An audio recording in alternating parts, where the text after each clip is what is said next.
इंसान की ऐसी 4 कौन-सी गलतियाँ हैं जो इंसान को बर्बाद कर देती हैं? तो इंसान की 4 गलतियाँ और उनके बर्बाद होने के कारण को जानने से पहले अगर आप इस चैनल पर नए हैं तो प्लीज़ चैनल को सब्सक्राइब ज़रूर कर दें और वीडियो को अंत तक ज़रूर देखें, क्योंकि 2-4 मिनट में कुछ नहीं होने वाला लेकिन आपकी ज़िंदगी बच सकती है बर्बाद होने से। तो वीडियो को अंत तक ज़रूर देखें। तो शुरू करते हैं। इंसान की बर्बादी के कई कारण हो सकते हैं, लेकिन कुछ मुख्य कारण ऐसे हैं जो हर किसी को संभावित कर सकते हैं। इन कारणों को जानकर अपने जीवन को बेहतर बनाने के लिए एक कदम उठा सकते हैं। मैं आपको एक कहानी बताने जा रहा हूँ कि ऐसी कौन-सी गलतियाँ हैं जो इंसान को बर्बाद कर देती हैं।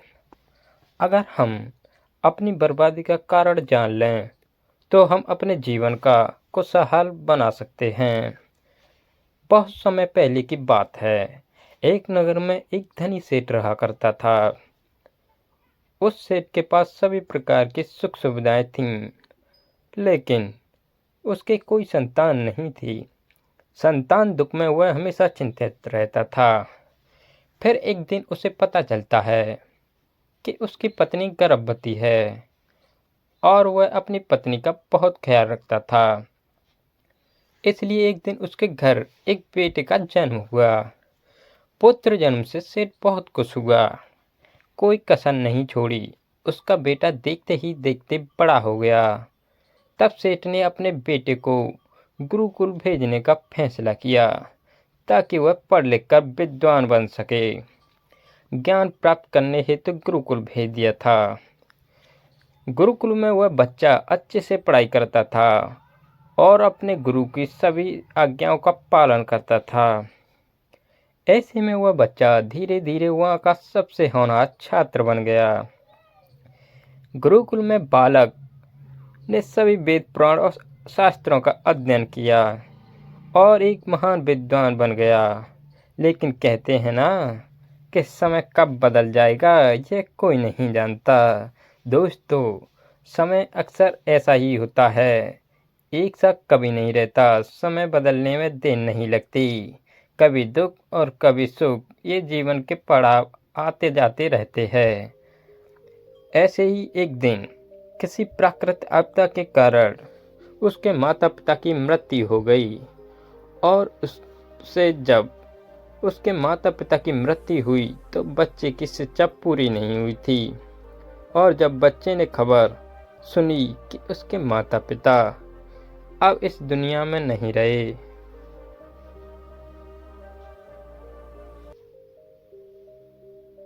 और उसका सब कुछ बर्बाद हो गया है, तो उस लड़का इस संसार के मोह में बह गया। इसके बाद लड़के ने कहा कि गुरुकुल से अपनी शिक्षा पूरी करने के बाद वह अपना पूरा जीवन लोगों की भलाई में बिताएगा। फिर जब बालक की शिक्षा पूरी हुई तो उसके बाद बालक साधु बन गया और वह सांसारिक चीजों से दूर हिमालय के जंगल में चला गया। अध्यापन को विश्राम देते हुए समय के साथ उनके सन्यासी की चर्चा चारों ओर होने लगी और दूर दूर से लोग उनके पास शिक्षा लेने के लिए आने लगे और बहुत से लोग अपनी समस्याओं का समाधान पाने के लिए भी उनके पास आने लगे। वह समस्याओं का समाधान बड़ी आसानी से कर देता था, जिससे वह पूरे राज्य में प्रसिद्ध हो गया। परंतु जिस नगर में वह रहता था वहाँ का राजा बहुत क्रूर व्यक्ति था। जब राजा को तपस्वी के बारे में पता चला तो उन्होंने तपस्वी से मिलने का फैसला किया। अगली सुबह राजा तपस्वी से मिलने के लिए अपने महल से निकल गया और फिर वह उसकी कुटिया की ओर गया और वहां पहुंचकर राजा ने जब उसे साधु के रूप में देखा तो वह उसे देखता ही रह गया। उसके चेहरे पर एक अलग ही तेज था। जब वह साधु के पास पहुंचा तो उसे असीम शांति का अनुभव हुआ। साधु को प्रणाम किया, उसके पास बैठ गया और उससे बातें करने लगा। वह राजा पहली ही मुलाकात में साधु के व्यक्तित्व से इतना प्रभावित हुआ कि उसी समय से उसने अच्छाई के रास्ते पर चलने का फैसला कर लिया। और मैं सोचने लगा कि इतनी सी मुलाकात में यह साधु मुझे इतना बदल सकता है, तो ऐसा हमेशा रहेगा। यदि तुम मेरे साथ रहोगे तो मेरा जीवन बदल जाएगा। और यह सोचकर राजा साधु से अपने महल में चलने का अनुरोध करने लगा। राजा का आग्रह सुनकर सन्यासी मना कर नहीं कर पाया और वह राजमहल चलने को तैयार हो गए। तब राजा सन्यासी को महल की ओर ले गए। महल पहुंचकर राजा ने साधु की बहुत खातिरदारी की और उसके बाद राजा ने साधु को एक दाहिने कमरे में भोजन कराया। भोजन के समय साधु को धन्यवाद दिया और राजा से जाने की अनुमति मांगी। यह सुनकर राजा ने कहा कि आप हमारे बाग में जब तक चाहें तब तक रह सकते हैं। आपको यहाँ किसी भी प्रकार की असुविधा नहीं होगी और आप यहाँ रहेंगे तो हमारे लोगों को भी अच्छा लगेगा और हमें भी अच्छा लगेगा। यह सुनकर साधु ने राजा का प्रस्ताव स्वीकार कर लिया। राजा के आदेशानुसार सेवकों ने एक सुंदर कुटिया बनाई। उसके बाद साधु उसी कुटिया में रहने लगा। राजा ने उनकी बहुत सेवा की, लेकिन कई वर्षों के बाद राजा और रानी को किसी जरूरी काम से दूसरे राज्य में जाना पड़ा, लेकिन उन्होंने साधु की सेवा के लिए एक सेवादार नियुक्त कर दिया। लेकिन राजा के जाने के बाद वह सेवादार बीमार पड़ गया और अपने घर चले गए और कभी लौटकर वापस नहीं आया। तो तपस्वी को गुस्सा आ गया और उसने राजा को खूब खरी खोटी सुना दी और राजा से कहा कि जो जिम्मेदारी आप पूरी नहीं कर सकते वह जिम्मेदारी आप क्यों लेते हो। तब राजा ने तपस्वी से पूछा और कहा कि सन्यासी, मुझसे गलती हो गई है। तो इसके लिए मैं आपसे क्षमा मांगता हूँ। कृपया मुझे क्षमा करें और मेरा क्रोध शांत करें। बताएं कि क्या हुआ था। यह सुनकर साधु ने उससे कहा कि तुम्हारे जाने के बाद मुझे यहाँ किसी ने भोजन नहीं दिया और मुझे कई दिनों तक कष्ट सहना पड़ेगा। यहाँ आकर मैं भूखा रहा और किसी ने मुझसे मेरा हाल भी नहीं पूछा। यह सुनकर राजा ने तपस्वी से माफ़ी मांगी और कहा कि आज के बाद ऐसी गलती नहीं होगी। फिर कुछ देर बाद मामला शांत हुआ। जब राजा और तपस्वी के बीच बातचीत चल रही थी, रानी भी छुपकर सुन रही थी। यह सारी बातचीत उसके बाद राजा ने उसे तपस्वी से शिकायत का मौका नहीं दिया और उसकी खूब सेवा की। लेकिन कुछ दिनों के बाद राजा को किसी जरूरी काम से अपने राज्य से बाहर जाना पड़ा। लेकिन इस बार राजा ने राज्य से बाहर जाने से पहले अपनी रानी से कहा कि जब तक मैं न आऊं तब तक तुम स्वयं ही उस तपस्वी की देखभाल करोगी। यह सुनकर रानी बोली, हाँ महाराज, आप अवश्य जाइए, मैं सन्यासी महाराज की अच्छी देखभाल करूंगी। बाद में रानी प्रतिदिन भोजन बनाकर सन्यासी महाराज के पास भेजती थी। लेकिन एक दिन रानी स्नान करने चली गई और साधु को भोजन देना भूल गई। भोजन क्यों नहीं आया? इसके बाद साधु ने सोचा कि वह स्वयं महल में जाकर देखेगा कि अब तक भोजन क्यों नहीं आया, और फिर वह महल पहुंच गया। जब वह महल के अंदर पहुंचा तो वहां उसकी नज़र रानी पर पड़ी। रानी के लंबे लंबे घने काले केस जो कि उसकी कमर पर लहरा रहे थे, उसकी कजरारी आंखें जो देखने मात्र से ही घायल कर दें। उसकी हिरानी जैसी चाल, रानी के इतने सुंदर रूप को देखकर सन्यासी चकित हो गया और रानी की सुंदरता सन्यासी के मन में घर कर गई और वह वहां से बिना कुछ कहे ही अपनी कुटिया में लौट आया। दोस्तों, वीडियो देखने से पहले एक बार पुनः आपको याद दिला देते हैं कि अगर आपने इस चैनल को अभी तक सब्सक्राइब नहीं किया है तो प्लीज़ चैनल को सब्सक्राइब कर दीजिए, क्योंकि हम आपको लेकर आते रहेंगे ऐसी बेहतरीन वीडियो। अभी आपकी 4 बातें बाकी हैं जो इंसान को बर्बाद कर देती हैं, तो कहानी का दी एंड होने वाला है। हम आपको ऐसी 4 गलतियां बताएंगे जो इंसान को बर्बाद कर देती हैं, तो वीडियो को अंत तक जरूर बने रहें। सन्यासी रानी के रूप की सुंदरता को भुला ना सका और वह खाना पीना छोड़कर अपनी कुटिया में पड़ा रहा। उसने कई दिनों तक कुछ भी नहीं खाया, जिस वजह से वह बहुत कमज़ोर हो गया। फिर कुछ समय बाद राजा वापस लौटे और जब उसे सन्यासी की हालत का पता चला तो वह सीधे सन्यासी के पास पहुंच गए और बोले कि हे भगवान, क्या बात है, आपको क्या हो गया है और आप इतने कमज़ोर कैसे हो गए हैं? किस गहरी सोच में डूबे हो? क्या मुझसे कोई गलती हो गई है?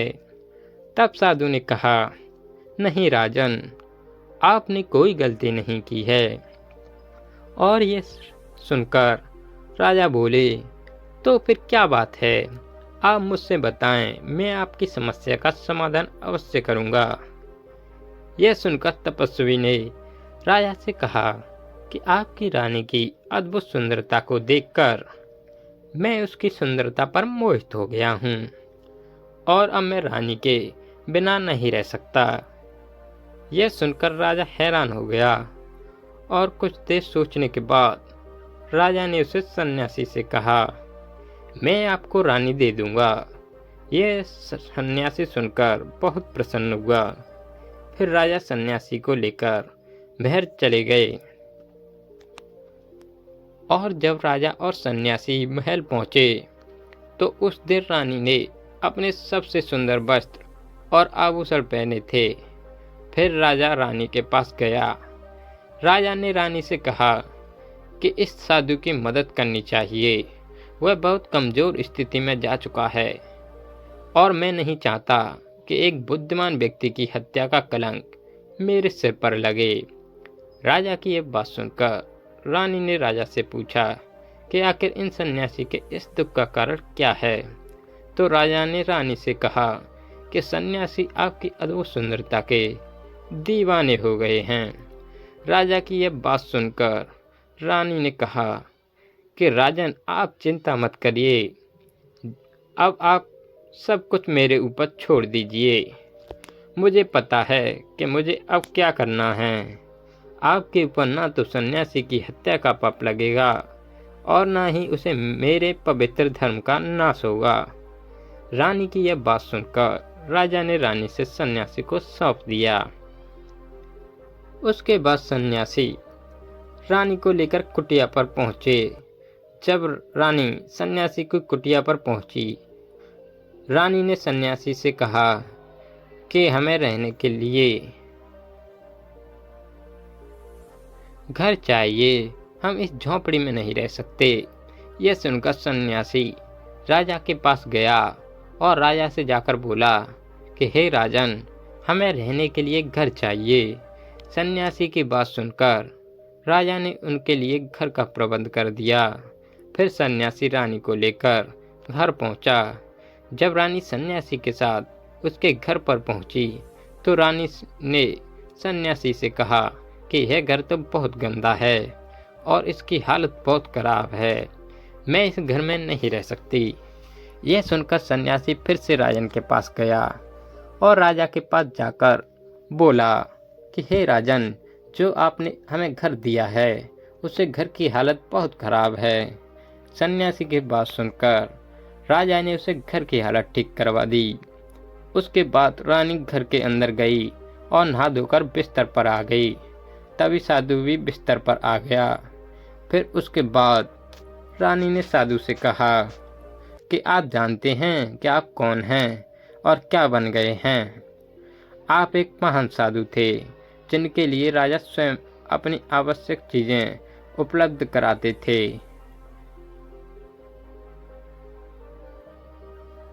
जिनके पास दूर दूर से लोग ज्ञान प्राप्त करने के लिए आते थे, जो लोगों को सत्य का मार्ग दिखाते थे, जो लोगों की समस्या का समाधान करते थे, जिन्हें सभी लोग गुरु मानते थे, जिसे सब लोग भगवान मानकर पूजते थे। और आप वासना के कारण मेरे गुलाम हो गए हैं। रानी की यह बात सुनकर साधु को झटका लगा और उसे एहसास हुआ कि वह एक साधु है और ये सब क्या कर रहा है।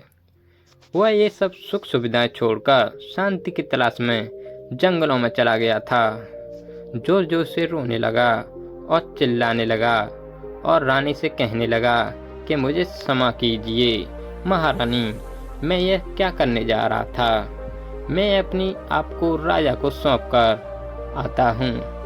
सन्यासी की बात सुनकर रानी ने सन्यासी से प्रश्न किया कि साधु महाराज, मेरे मन में एक प्रश्न उठ रहा है, कृपया मेरे प्रश्न का उत्तर दीजिए। रानी की बात सुनकर सन्यासी ने कहा कि पूछो, तुम्हारा क्या प्रश्न है। फिर रानी ने कहा कि जब आपको उस दिन भोजन नहीं मिला तो आप बहुत क्रोधित हो गए। तब मैंने आपके ये रूप पहली बार देखा था और तभी से मैं आपके व्यवहार में परिवर्तन महसूस कर रही थी। ऐसा क्यों हुआ था साधु महाराज? आखिर आपको इतना क्रोध क्यों आया? रानी की बात सुनकर सन्यासी ने रानी को समझाया कि जब मैं जंगल में था तो मुझे समय पर भोजन भी नहीं मिलता था, लेकिन जब मैं महल में आया तो महल में आने के बाद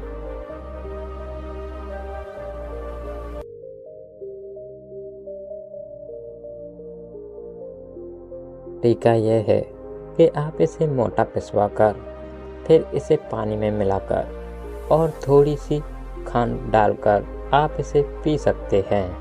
इससे आपके शरीर को ऊर्जा मिलती है। 100 ग्राम की मात्रा में चने लेने से आपको 16 ग्राम तक प्रोटीन मिलता है। भुना हुआ चना आपके दिमाग के फंक्शन के लिए बहुत महत्वपूर्ण होता है।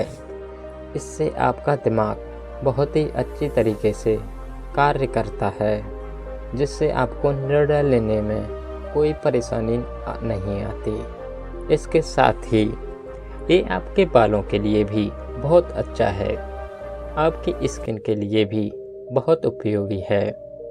भुने हुए चने में मैग्नीज, फोलेट, फास्फोरस और तांबे का भी एक अच्छा स्रोत होता है, जो हमारे हृदय को स्वस्थ रखने के लिए लाभदायक होता है। और इसमें मौजूद फास्फोरस विशेष रूप से हमारे शरीर के लिए बहुत बढ़िया होता है। और यही वजह है कि इसके नियमित सेवन से खून में जमे गंदे कोलेस्ट्रॉल को कम करने में मदद मिलती है। ध्यान रहे, इन गंदे पदार्थ की वजह से नसों में ब्लॉकेज हो जाते हैं, जिससे आपको दिल के कई सारे रोग, आर्थराइटिस, हार्ट अटैक इत्यादि हो जाते हैं। भुना हुआ चना खाने से इम्यूनिटी स्ट्रॉन्ग रहती है, क्योंकि इसमें एंटीऑक्सीडेंट प्रचुर मात्रा में पाए जाते हैं, जो शरीर की इम्यूनिटी बूस्ट करने में मदद करते हैं। खास तौर पर ठंड के समय में इम्यूनिटी को मजबूत रखना बहुत ज़रूरी होता है। भुना हुआ चना खाने से वजन कम भी होता है, क्योंकि इसमें फाइबर की मात्रा बहुत ज़्यादा होती है, जिससे शरीर की पाचन क्रिया ठीक रहती है। इसके अलावा शरीर में एनर्जी बनी ही रहती है, जिससे आपको बार बार भूख नहीं लगती। पांचवी चीज़, इसके बाद गुरुदेव पांचवी चीज़ बताते हुए कहते हैं कि मूंगफली का सेवन करें। अभी के समय में यानी कि ठंडी के समय में मूंगफली बहुत ही मिलती है, मूंगफली में बहुत ज़्यादा पोषक तत्व पाए जाते हैं जो हमारे शरीर के लिए बेहद ज़रूरी है। इसमें